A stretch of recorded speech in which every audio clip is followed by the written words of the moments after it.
আবারও ভিডিও বার্তায় হাজির ইনকিলাব মঞ্চের মুখপাত্র শরীফ ওসমান হাদী হত্যাকাণ্ডের প্রধান অভিযুক্ত ফয়সাল করিম মাসুদ। হাদী হত্যার মাস্টারমাইন্ড হিসেবে অন্য একজনকে পরিচয় করিয়ে দিয়েছেন।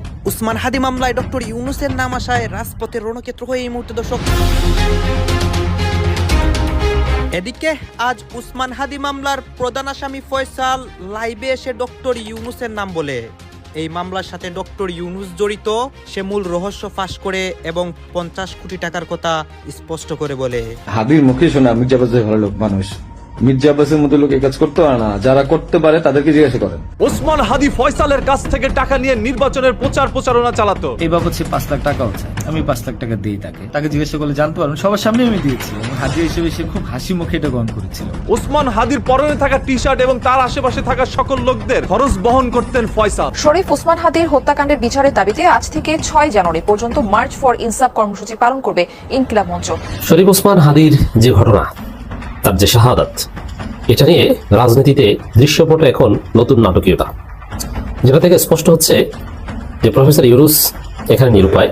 আগামী সোমবার রাত 12টার মধ্যে যদি হাদীর খুনি গ্রেফতার না হয়, আমি সহ সারা পৃথিবীর সকল প্রবাসী রেমিটেন্স শাটডাউন করব।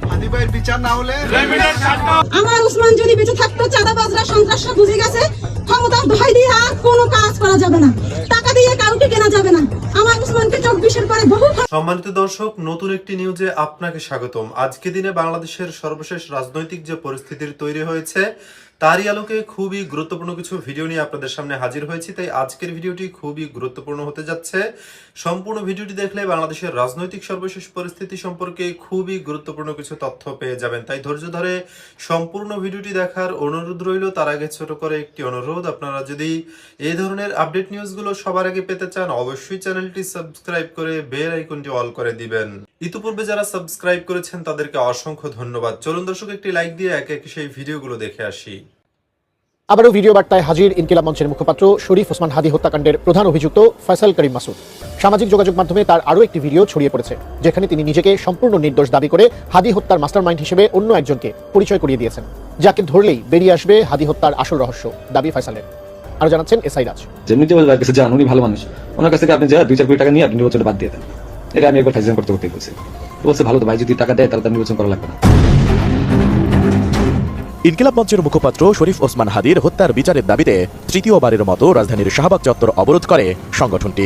শুক্রবার জুমার নামাজের পর ঢাকা বিশ্ববিদ্যালয়ের কেন্দ্রীয় মসজিদ থেকে বিক্ষোভ মিছিল শুরু করে শাহবাগ মোড়ে গিয়ে অবস্থান নেন ইনকিলাব মঞ্চের নেতাকর্মীরা।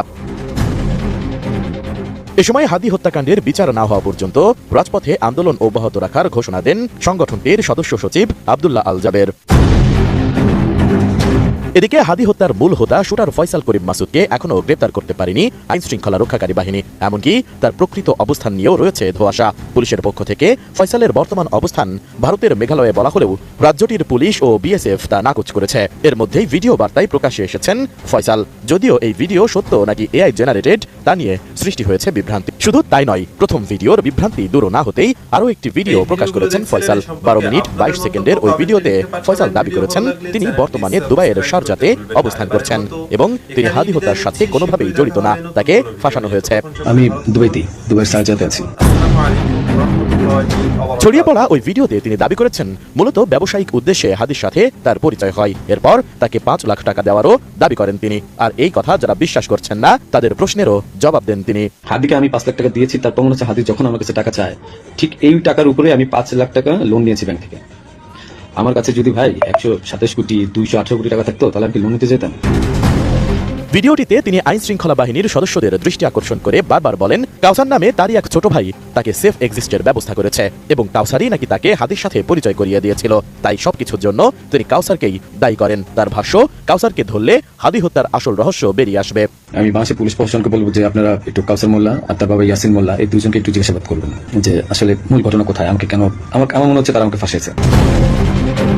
কিন্তু সত্যি যদি ফয়সাল এই হত্যাকাণ্ডে জড়িত না থাকেন তাহলে কেন তিনি দেশ ত্যাগ করলেন? তার বাবা মা, প্রেমিকা ও স্ত্রী কেনই বা এই দায় স্বীকার করেছেন? ওসমান হাদী ফয়সালের কাছ থেকে টাকা নিয়ে নির্বাচনের প্রচারণা চালাতো। এই বাবদ সে 5 লাখ টাকা হচ্ছে, আমি 5 লাখ টাকা দিই তাকে জিজ্ঞাসা করলে জানতে পারবেন, সবার সামনে আমি দিয়েছি এবং হাদিয়া হিসেবে সে খুব হাসি মুখে এটা গ্রহণ করেছিল। ওসমান হাদীর পরনে থাকা টি শার্ট এবং তার আশেপাশে থাকা সকল লোকদের খরচ বহন করতেন ফয়সাল। তারপর তাকে আমি 5,000 টাকা দিই, তার সাথে যে ছেলেটা আছে যাবেন এবং তাকে 250 গেঞ্জি বানিয়ে দিতে হবে। এই জন্য কত টাকা লাগবে ডিটেল আমি ফয়সাল আমার কাছে বারবার টাকা চেয়েছে। মির্জা আব্বাসের কাছ থেকে যদি কোটি টাকা পেতো তাহলে ওসমান হাদী নির্বাচনে আসতো না। বলছে ভালো তো ভাই, যদি টাকা দেয় তাহলে তার নির্বাচন করা লাগবে না। মির্জা আব্বাস ভাই নাকি খুব ভালো মানুষ। মির্জা আব্বাস ভাইয়ের কাছে যান, উনি ভালো মানুষ। মির্জা আব্বাসের মতো লোক এই কাজ করতে পারে না, যারা করতে পারে তাদেরকে জিজ্ঞাসা করো। ওসমান হাদিকে দুনিয়া থেকে সরিয়ে দিয়েছে নাকি জামায়াতে ইসলাম? ও জামাতের ভোটে জামাত শিবিরকে ধরেন। তবে এই ঘটনার সাথে ফয়সাল কোনোভাবেই জড়িত না। আসলে আমি এই মামলার সাথে এই ওসমান হাদির যে হত্যা, এই হত্যার সাথে আমি কোনোভাবে প্রত্যক্ষ বা পরোক্ষভাবে জড়িত না। আইন শৃঙ্খলা বাহিনী নাকি ফয়সালকে জোরপূর্বকভাবে ফাঁসিয়ে দিচ্ছে। এটা পুরোটা একটা মিথ্যা বানোয়াট আসামি আমাকে করা হয়েছে। ফয়সালের ব্যাংক থেকে 60 লক্ষ টাকার বেশি বাজেয়াপ্ত করেছে পুলিশ। আর আমার কামানো 25 লাখ টাকা বাজেয়াপ্ত করে দিচ্ছেন। হাদির মৃত্যুর খবর শোনার পর ফয়সাল এই দেশ থেকে যেতে চায় না। কাউসার নামে একজন ও তার বাবা জোরপূর্বকভাবে ফয়সালকে এই দেশ থেকে সরিয়ে দিয়েছে। সে আমাকে আশ্রয় দিছে এবং সে আমাকে সেফ এক্সিট করে দিছে, আর সে র্যাবের সোর্স হিসেবে কাজ করছে। এবং এই কাউসারি নাকি হাদির সাথে ফয়সালকে পরিচয় করিয়ে দিয়েছিল। আর এই কাউসারি কিন্তু আমাকে হাদির সাথে পরিচয় করে দিয়েছিল। ফয়সালের দাবি এই সম্পূর্ণ ঘটনার সাথে কাউসার বা তার পরিবার জড়িত। আপনারা কাউসারকে ধরেন, সে আমাকে কেন সেফ এক্সিটের ব্যবস্থা করেছে, সে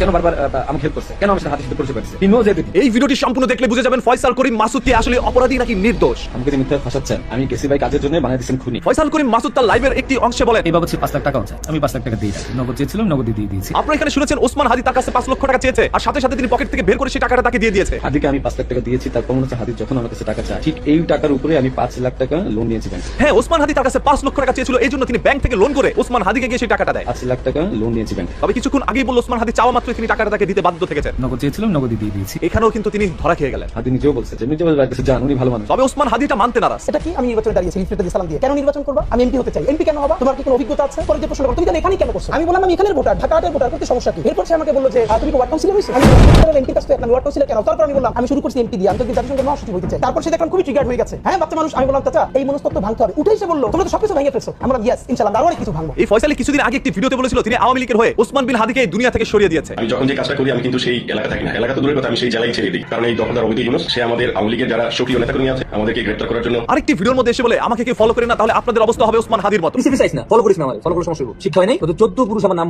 মনে রাখো। 14 পুরুষ আমার বলবো না। এখন অনেকেই বলতে পারেন ভাই এই ব্যক্তি তো ফয়সাল না, তাহলে আপনাদের কাছে আমার প্রশ্ন তাহলে এই ব্যক্তিটি কে যে ফয়সালের সকল অপরাধ নিজের কাঁধে নিতে চাচ্ছে? আর আমার কামানো 25 লাখ টাকা বাজেয়াপ্ত করে দিচ্ছেন। দেখেন ফয়সাল কিন্তু নিজের কথায় নিজেই ধরা খেয়ে যাচ্ছে। যে ব্যক্তির কাছে ব্যাংক অ্যাকাউন্টে 60 লক্ষ টাকারও অধিক থাকে সেই ব্যক্তি আবার কেন ব্যাংক থেকে 5 লক্ষ টাকা লোন করে নিয়ে ওসমান হাদিকে দিবে? হাদিকে আমি 5 লাখ টাকা দিয়েছি, তারপর মনে হচ্ছে নগদ চেয়েছিলাম, নগদই দিয়ে দিয়েছি। ঠিক এই টাকার উপরে আমি 5 লাখ টাকা লোন নিয়েছি ব্যাংক। এবং শেখ হাসিনা সরকার থাকা অবস্থায় তার কারো কাছে গিয়ে হাত জোর করে কাজ নিতে হয় নাই। শরীফ ওসমান হাদির যে ঘটনা, তার যে শাহাদাত, এটা নিয়ে রাজনীতিতে দৃশ্যপটে এখন নতুন নাটকীয়তা, যেটা থেকে স্পষ্ট হচ্ছে যে প্রফেসর ইউনুস এখানে নিরুপায়।